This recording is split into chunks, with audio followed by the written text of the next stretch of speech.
Okay, kids, welcome back to the second part. Quickly I placed the second owl under the mango tree.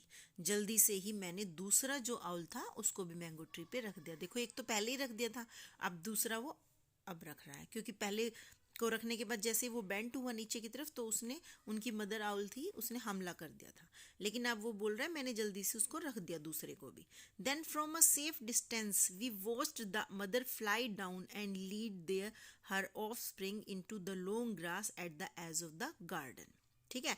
फिर मैंने क्या किया, हमने दोनों ने, ग्रैंडफादर और मैंने, कि एक सेफ डिस्टेंस से जहाँ से हमें कोई हमला ना हो सके उसकी मदर आउल का, हमने वहाँ से देखना शुरू किया कि जो मदर थी ना उनकी, वो नीचे उसने फ्लाई किया नीचे की ओर, और lead her of springs. Of spring होते हैं बच्चे, बर्ड के बच्चे, जो उसके अपने बच्चे थे, उनको उसने देखा into the long grass at the edge of the garden. जो गार्डन के चारों तरफ जो एजेस होती है ना, उसमें बड़ा बड़ा घास उगा होता है, तो वहां से उनको वो लीड करने लगी, यानी कि उनकी देखभाल करने लगी. We thought she would take her family away from our rather strange household, but the next morning I found the two young owlets perched on the hat stand in the veranda. हमने ये सोचा था कि वो जो उनकी mother है वो टेक हर फैमिली, वो अपनी फैमिली को यानी अपने दोनों बच्चों को ले जाएगी हमसे दूर, from our rather strange household. यानी हम तो उनके लिए स्ट्रेंज ही थे ना भाई, बाहर वाले ही थे ना, हमें कोई जानती थोड़ी ना थी वो, हमें उसके कोई रिश्तेदार थोड़ी ना थे, नॉलेज के नॉन पर्सन तो है नहीं थे, तो हम स्ट्रेंजर थे. तो हमसे वो अपने फैमिली को, अपने बच्चों को दूर ले जाएगी. लेकिन अगली सुबह हमने देखा, हमने पाया कि जो जो छोटे छोटे बच्चे हैं वो past on the hat stand, वो हैट का जो एक स्टैंड बना हुआ है वरांडा में, वहां पे हमें देख मिले. पास्ट का मीनिंग देखिए आप. पर्स्ड होता है रेस्टेड ऑन समथिंग, किसी चीज़ के ऊपर बैठकर रेस्ट करना. तो एक स्टैंड बना हुआ था उनके राइटर के वरांडा में, वहाँ पे वो रेस्ट कर रहे थे दोनों बच्चे.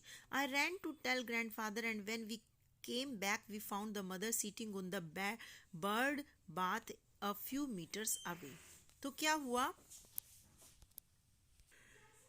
और मैं भाग कर अपने ग्रैंडफादर के पास गया, और व्हेन वी केम बैक, जब हम वापस आए ना, तो हमने पाया कि जो उनकी मदर थी ना, वो बर्ड बाथ, जो बर्ड बाथ का एक मतलब एक बड़ा सा ना टब लाइक कुछ होता है जो हम छत के ऊपर रख देते हैं पानी भर के, तो कोई बेबी बर्ड होते हैं ना, तो उसी में ही नहाते हैं, उसी को पी लेते हैं, तो एक उनका ना बाथ टब सा बोलते हैं उसको, बर्ड बाथ. तो वो अ फ्यू मीटर्स अवे, तो वो उस बर्ड बाथ से ना, उस टब से जो पानी का भरा हुआ छत पे रखा था, तो रखा होता है, तो उससे थोड़ी दूर जो है वो बैठी थी mother owl. She was evidently feeling sorry for her behaviour the previous day, क्योंकि उसे ना अपने जो पिछले दिन का जो उसका बिहेव था मदर आउल का, उस पर वो हमारे ख्याल से ना वो सॉरी फील करने आई थी, because she greeted us with the soft woo woo, क्योंकि उसने एक साउंड किया, प्यारा प्यारा सा साउंड, वू वू. पता तो लग ही जाता है, देखो बर्ड भी अगर आपको कुछ बोलना चाह रहे हैं, तो अगर वो सॉफ्ट बोल रहे हैं तो इसका मतलब वो अच्छा साउंड दे रहे हैं, वो कुछ अच्छी इंडिकेशन दे रहे हैं हमें. और अगर वो नाराज़ होंगे, गुस्सा होंगे, अटैक करने के मूड में होंगे, तो वो थोड़ा क्रैकी क्रैकी साउंड करेंगे, जैसे फर्स्ट लाइन में आया था ना हमारा यहाँ पे. नहीं, इसमें नहीं था, वो दूसरे चैप्टर में है, क्रॉक जैसे वो बैड साउंड होता है, ये गुड साउंड था, वू वू. तो उसे पता चला कि भाई वो एक तरह से सॉरी फील करने आई है. Now there is an unselfish mother for you, said grandfather. It is obvious she wants us to keep an eye on them, they are probably getting too big for her to manage.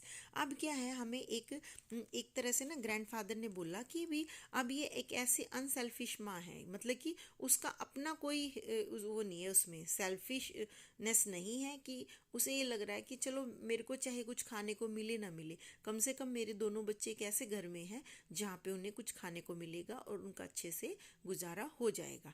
तो अब वो अपने बारे में नहीं सोच रही, अपने बच्चों के बारे में सोच रही कि चाहे मैं इनसे दूर हो जाऊं कोई बात नहीं, लेकिन इनको यहाँ अच्छा घर मिला है, यहाँ पे ये सेफ रहेंगे, खाना भी मिलता रहेगा.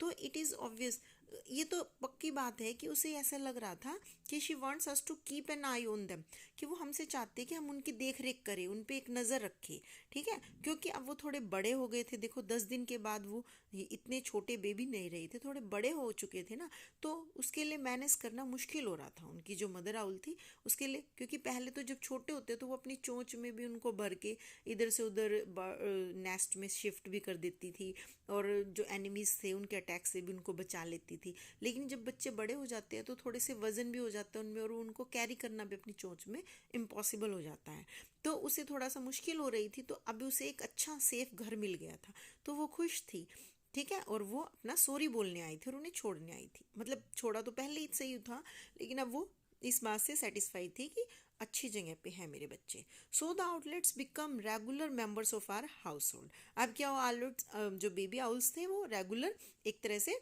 परमानेंट हमारे जो है वो मेंबर बन चुके थे, and were among the few pets that grandmother took a liking to.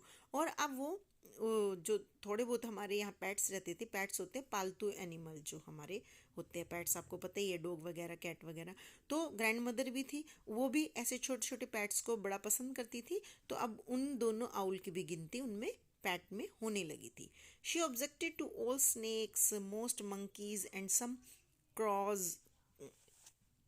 We would had all of these for pets from time to time. वो क्या है, हमेशा जो हमारी ग्रैंड मदर थी ना, वो स्नेक्स तो ऑफ कोर्स कोई भी नहीं रखता घर में, स्नेक्स से, और मंकी वो भी काटते हैं, और क्रोज वो काँ काँ करते हैं कौए, तो उनके खिलाफ रहती थी कि भी उनको घर में नहीं रखना। और वो टाइम टू टाइम ऐसे पैट्स के बारे में हमेशा ऑब्जेक्शन उठाती रहती थी। But she took quite a fancy to the outlets and frequently fed them spaghetti, ठीक है। अब फैंसी क्या होता है, but she took quite a fancy to the outlets. अब लेकिन जो मदर ग्रैंड मदर थी हमारी, वो इन बेबी आउल्स को भी अच्छी तरह से खाना खिलाती थी, और वो उनके लिए पूरी मतलब देख रेख के लिए रेडी रहती थी, और फ्रिक्वेंटली होता है लगातार कॉन्टिन्यूसली उनको खाना खिलाती थी, और खाने का नाम था स्पैगेटी। स्पैगेटी जो है वो एक स्पेशल फूड होता है बर्ड्स के लिए, जिनसे उनका अच्छे से पेट भर जाता है और वो उनको खाना अच्छा भी लगता है, टेस्टी भी लगता है, ठीक है। They seem to like spaghetti. In fact, the owls become so attached to the grandmother that they begin to display affection towards anyone in a petticoat, including my aunt Mabel, who was terrified of them. अब दे आया है baby owls के लिए। जो दो baby owls थे ना, वो स्पैगेटी को ना काफ़ी पसंद करते थे, ऐसा हमें लगता था। क्यों? क्योंकि जो आउल्स थे ना वो इतने ज़्यादा मतलब अटैच हो गए थे, उन्हें लगाव हो गया था ग्रैंड मदर से, कि वो उस अपना ना प्यार भी शो करते थे। अफेक्शन होता है किसी से प्यार को शो करना, वो शो करते थे ग्रैंड मदर के लिए। जैसे वो किसी को भी ना पेटीकोट में, एक पेटीकोट होता है एक ऐसे स्कर्ट टाइप में कपड़ा होता है जो बूढ़ी औरत पहनती है, तो वो किसी को भी देखते थे ना तो उनके लिए ना अपना प्यार शो करते थे वो जो बेबी आउल्स होते हैं। जैसे कि एक मेरी आंट है मेबल, वो जो है उनसे काफ़ी डरती थी। क्यों? क्योंकि वो ना ऐसे चोंच मारने लग जाते थे उसके पेटीकोट में भी, वो सोचते थे ये ना वही है ग्रैंड मदर है, जबकि वो तो आंट होती थी। तो टेरिफाइड होता है ऑफकोर्स, डरना। Aunt Mabel would run screaming from the room every time one of the little birds sidled up to her in a friendly way manner. तो जो आंट थी ना वो एकदम चिल्लाते हुए भाग आती थी रूम से, जब भी कोई ये छोटे छोटे बर्ड्स होते थे ना वो उनकी तरफ आते थे, एकदम फ्रेंडली वे होता है एक प्यारे से अंदाज में ना, उनकी तरफ आते थे ना, तो वो ऐसे चिल्लाती हुई ना भाग जाती थी रूम से। Forgetful of the fact that grandfather and I had reached them, reared, reared them, the owls would sometimes swell their feathers and peck at anyone's in trousers.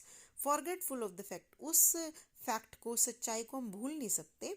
Forgetful है वो, मतलब भूल नहीं सकते, ऐसा कहा जाता है कि ग्रैंडफादर और मैं ना कई बार I had heard them the owls would sometimes swell, हमें ना ऐसा कुछ याद आ रहा है कि भाई कई बार हमारे साथ ऐसा होता था, जो बर्ड्स थे ना वो अपने फैदर को ना ऐसे फैला लेते थे और अपनी चोंच को ना हमारे ट्राउजर्स में, हमारी जींस में ना ऐसे चोंच मारते थे, ठीक है।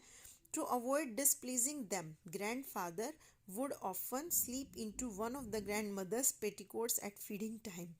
तो कई बार क्या होता था, टू अवॉइड डिसप्लीजिंग दम, डिसप्लीजिंग होता है किसी को थोड़ा सा अनकंफर्टेबल करना, तो उनको थोड़ी सी कोई परेशानी ना हो खाना खाने में, तो कई बार ग्रैंडफादर क्या करते थे, वो एकदम से ना ग्रैंड मदर के पेटीकोट में ना छुप जाते थे, स्लिप हो जाते थे, मतलब कि ऐसे फिसल के कोट में चले जाते थे, ताकि उनको अच्छे से फीड करा सके।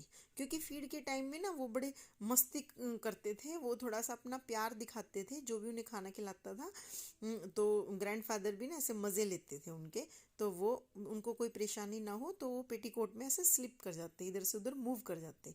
आई compromised by wearing an apron and this appeared to satisfy them। और मुझे क्या कॉम्प्रोमाइज्ड, मुझे भी कॉम्प्रोमाइज होता है समझौता करना, मैनेज करना किसी चीज़ के लिए, मतलब अपने लेवल पे मैंने भी इस तरह से कॉम्प्रोमाइज़ किया हुआ था कि मैं एक एप्रन, एप्रन जो होता है किचन में जब हम खाना बनाते हैं ना, तो हम आगे कुछ बांध नहीं लगते टम्मी के पास, और मतलब ताकि हमें हमारी ड्रेस गंदी ना हो, तो भी लगना हो उस पर लग जाए, तो ऐसे ही मैंने भी एक एप्रन जो है बांधना शुरू कर दिया था, और जिससे कि अपीयर टू सेटिस्फाई देम, और ऐसा ना उन्हें सही लगता था, मतलब एक तरह से जो बेबी आउल्स हैं वो अच्छे से सेटिस्फाइड रहते थे खाना खाते हुए। In response to grandmother's voice the owlets would make sounds as gentle and soothing as the purring of a cat, but when wild owls were around, ours would rend the night with blood curdling shrieks।